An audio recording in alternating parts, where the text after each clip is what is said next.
ازيكم؟ لو انت صاحب بيزنس لازم تعرف انك من غير ما تقدم فاليو حقيقية للجمهور بتاعك هتضيع فلوسك في حملات تسويقية مفيش منها اي نتيجة. علشان كده بيجي دور الفاليو بروبوزيشن او القيمة المقترحة، وده وعد انت بتقدمه للعميل بتاعك بيشوف فيه ازاي المنتج او الخدمة بتاعتك هتحل له مشكلته بطريقة مفيش فيها اي منافس هيعرف يقدمها له.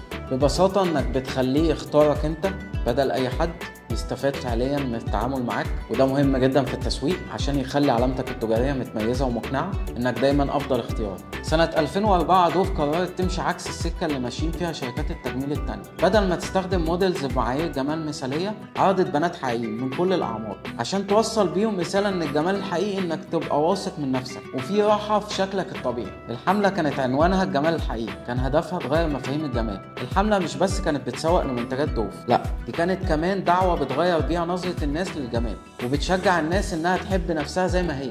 في حالة دوف القيمة المقترحة بتاعتها انها قدمت منتجات عناية بالبشرة مش بس لتحسينها، علشان تزود الثقة بالنفس، وكمان ان الحملة التسويقية هنا بتعكس فكرة ان الجمال الطبيعي هو الجمال الحقيقي، وده بيخلي الناس يحسوا انهم مقبولين زي ما هم. الحملة هنا باعت فكرة ورسالة مش مجرد منتج، وده بالظبط الفاليو بروبوزيشن. مفيش حاجة أهم إنك تعرض فاليو قوية في التسويق لو عايز تشد الناس وتخليهم يختاروك ويدولك الثقة بتاعتهم.